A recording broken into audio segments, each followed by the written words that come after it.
அப்படின்னா ஒருத்தர் வர்றது கிடையாது, ஒரே ஒருத்தர் வர்றது, 2 பேர் வர்றது. கர்த்தருக்கு ஸ்தோத்திரம். ஏன்? சில ஆசீர்வாதங்களை கர்த்தர் உனக்கு கொடுத்து பார்ப்பார். சவுலுக்கு கொடுத்து பார்த்தார். ஆமென் சொல்லுங்க பார்க்கலாம். அல்லேலூயா. சவுலுக்கு என்ன செய்தாரு? கழுதை மேய்ச்சிட்டு இருந்தவனை தூக்கி ராஜாவாக வச்சார். வச்ச உடனே இவன் சௌரியத்துக்கு செய்ய ஆரம்பிச்சுட்டான். என்னது? நான் கர்த்தருக்கு பலி செலுத்துறதுக்கு சாமுவேல் இருந்தா என்ன, இல்லாட்டி என்ன, நான் பலி செலுத்துவேன். அதுல சிலர் ஆமா ஆலயத்துக்கு போயே தான் பலி செலுத்தணுமா, என் வீட்டுல இருந்து ஜெபம் பண்ணா? அல்லேலூயா சொல்லுங்க பார்க்கலாம். கேட்க மாட்டார் ஆண்டவர், கேட்க மாட்டார். நான் சொல்றேன், ஆண்டவர் எங்க இருந்து ஜெபம் பண்ணாலும் அவர் கேட்பார். ஆமென் சொல்லுங்க பார்க்கலாம். ஜாஃப்ரியோட வைஃப் பாத்ரூம்ல ஜெபம் பண்ணவங்க, மொட்டை மாடியில வெயில்ல 12 மணிக்கு உச்சி வெயில்ல மொட்டை மாடியில ஜாஃப்ரிக்காக ஜெபம் பண்ணவர். இன்னைக்கு அந்த மனுஷன் தமிழ்நாட்டையே உழுக்குன்னு உலுக்கிட்டு இருக்கிறார். தமிழ்நாட்டை மட்டும் இல்ல, அநேக வெளிநாடுகளிலும் அந்த மனுஷன் அவன் பட்டை கிளப்பிட்டு இருக்கிறார். காரணம் என்ன தெரியுமா? பாத்ரூம்ல பண்ண ஜெபம். அல்லேலூயா சொல்லுங்க பார்க்கலாம். மொட்டை மாடி வெயில்ல போட்ட ஜெபம். ஆமென் சொல்லுங்க பார்க்கலாம். அல்லேலூயா. அது வந்துட்டு கர்த்தருக்கு ஸ்தோத்திரம். வேற வழி இல்ல. வெளியில முழங்கால் போட்டா வீட்டுக்காரர் வந்து ஓங்கி என்ன செஞ்சிருவாரு? அடிச்சு போட்டுருவாரு. ஆனா இங்க யாருக்காவது எங்க வீட்டுக்காரரு நான் கர்த்தருக்கு ஸ்தோத்திரம் வீட்டுல ஜெபம் பண்ணாவோ ஆலயத்துக்கு போனவோ எங்க வீட்டுக்காரர் கத்தி எடுத்துட்டு வராரு அப்படிங்கிற மாதிரி சபைக்கு வராத ஊழியக்காரன் யாராவது இருக்காங்களா? வயிற்று போறா விடுங்க. ரொம்ப நாளா தூரமா இருக்குதுங்க, நாய் தொட்டிட்டே இருக்குதுங்க, அதனால எனக்கு சங்கடமா இருக்குதுங்க. அவன் ஞாயிற்றுக்கிழமை மட்டும் சர்ச்சுக்கு வரட்டும். இப்ப பக்கத்துல கொண்டு வந்து வச்சுட்டாரு, உன் தேவையை சந்திச்சாரு, உன் ஜெபத்தை கர்த்தர் கேட்டாரு. இப்ப ஏன் உன் கால ஆலயத்துக்கு வர மாட்டேங்குது? இப்ப ஏன் உன் கால ஆலயத்துக்கு வர மாட்டேங்குது?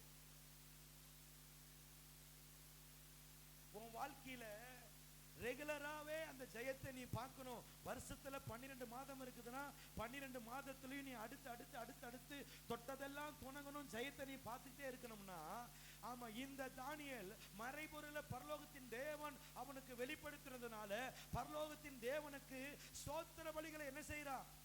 அல்லேலூயா சொல்லுங்க பார்க்கலாம்.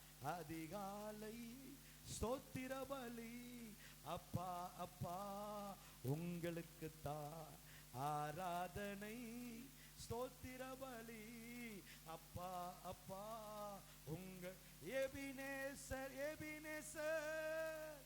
இதுவரை நீங்க அந்த உதவி செய்தத, அவர் உனக்கு ஜெயத்தை தந்தத, வெற்றியை தந்தத நினைச்சு நினைச்சு நினைச்சு நீ நன்றி சொல்ல சொல்ல சொல்ல சொல்ல 1 மாசம் இல்ல 2 மாசம் இல்ல 12 மாதமும் தானியேலின் காரியம் ஜெயமா இருந்தது போல உன் காரியம் ஜெயமா இருக்கும். அல்லேலூயா. ஆமெனா. அல்லேலூயா சொல்லுங்க பார்க்கலாம். ஏதோ ஒரு நாள் வரலைங்க, பரவாயில்ல, உடம்பு டயர்டு, தூங்கிட்டேன், பரவாயில்ல, கர்த்தருக்கு ஸ்தோத்திரம். ஆண்டவர் உங்களை ஆசீர்வதிப்பார். உங்க சூழ்நிலையை கர்த்தர் அறிவார். ஆமென் சொல்லுங்க பார்க்கலாம். அல்லேலூயா. ஆனா ஒவ்வொரு நாளும் நம்ம தூங்குறோமா? நேற்று தேவராஜ் வந்தோன்னு கேட்டா அப்படி, கர்த்தருக்கு ஸ்தோத்திரம் பாஸ்டர், உங்க கண்ணுல தூக்கம் பயங்கரமா இருக்குது பாஸ்டர், போய் தூங்குங்க பாஸ்டர், போய் தூங்குங்க பாஸ்டர். அல்லேலூயா சொல்லுங்க பார்க்கலாம். நீ தூங்குனா யாரோ ஒருத்தர் வந்துடுறாங்க. ஆமா, ஒரு குரல நம்ம சும்மா கீச்சு ஒரு சவுண்ட் கேட்டா நான் எந்திரிச்சிருவேன்.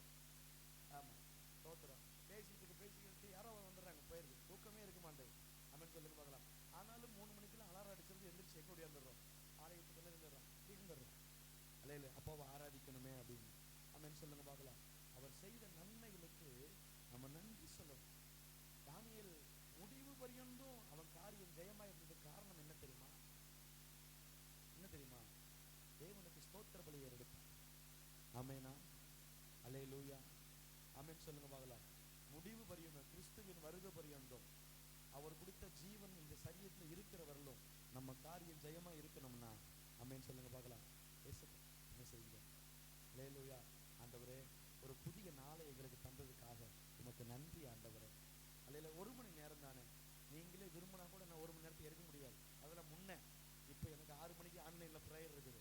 அதனால நான் நீங்க விரும்பினா கூட என்ன செய்ய முடியாது. குடும்பம்னா 5:45 கூட முடிச்சுட்டு நான் ப்ரேயர் அட்டன் பண்ணணும். அல்லேலூயா சொல்லுங்க பார்க்கலாம். அல்லேலூயா. 1 மணி நேரம் தானே ஆண்டவர் சமூகத்துல வந்து நம்ம அப்பாவை ஆராதித்து அப்பாவுக்கு நன்றி பலிகளை நம்ம எடுக்கும் பொழுது தானியேலின் காரியம் எப்படி ஜெயமா இருந்ததோ உங்க காரியம் ஜெயமா இருக்கு. ஆமென் சொல்லுங்க பார்க்கலாம். அல்லேலூயா. உங்க காரியம் ஜெயமா இருக்கணுமா? அல்லேலூயா. என்னை சிநேகிக்கிறவனை நானும் என்ன செய்வேன்? அதிகாலையில் என்னை தேடுகிறவன் என்னை என்ன செய்வா? என்னை என்ன செய்வா? என்னை என்ன செய்வா? ஒரு கிறிஸ்தவ பிள்ளைகள், ஆமா ஸ்தோத்திரம், 6 மணிக்கு மேல தூங்கவே கூடாது. அல்லேலூயா சொல்லுங்க பார்க்கலாம். எரும மாடுதான் 7 மணி வரலும் 8 மணி வரலும் தூங்கும். நான் தேவராஜ சொல்லல. ஆமா, சோத்திரம். அல்லேலூயா சொல்லுங்க பார்க்கலாம். அல்லேலூயா. கர்த்தருக்கு 6 மணி 5 மணிக்கு எழுந்திரிச்சு ஆண்டவர் ஆராதிச்சுட்டு, ஆமா சோத்திரம், உங்க வேலைகளை நீங்க செஞ்சு பாருங்க. அல்லேலூயா. உங்க பணம் வீண் வரையும் போகவே போகாது. உங்க பணம் என்ன செய்யாது? வீண் வரை என்ன செய்யாது? போகவே. ஆஸ்பத்திரிக்கு என்ன செய்யாது? போகவே போகாது. அல்லேலூயா சொல்லுங்க பார்க்கலாம். காலையில் எழுந்திரிச்சு வாசலுக்கு தண்ணி தெளிச்சு வாசல்லாம் கூட்டுறீங்க, அதெல்லாம் ஒரு நல்ல ஒரு எக்ஸசைஸ். அந்த சொல்லுங்க பார்க்கலாம். அல்லேலூயா. கர்த்தருக்கு நாங்கள் சர்ச்சு வாசலே சுத்தம் பண்ண மாட்டோம், எங்கள் வீட்டு வாசலை எங்கே சுத்தம் பண்ணுறது அப்படிங்கிறீங்களா? அல்லேலூயா. கர்த்தருக்கு ஒரு ஆமேன் சொல்லுங்க பார்க்கலாம். வெளிப்படுத்தினதற்காக வெளிப்படுத்தின தேவனுக்கு ஸ்தோத்திர பலிகளை ஏறெடுத்தார். அல்லேலூயா. ஆமேனா. வெளிப்படுத்தினதுக்காக வெளிப்படுத்தின தேவனுக்கு ஸ்தோத்திர பலிகளை என்ன செய்தான்? தானியேல் நன்றி. என் கர்த்தர் செய்த நன்மையாவும் எண்ணி முழு மனதாய் ஸ்தோத்தரிப்பேன் நான். என் கர்த்தர் செய்த நன்மையாவும்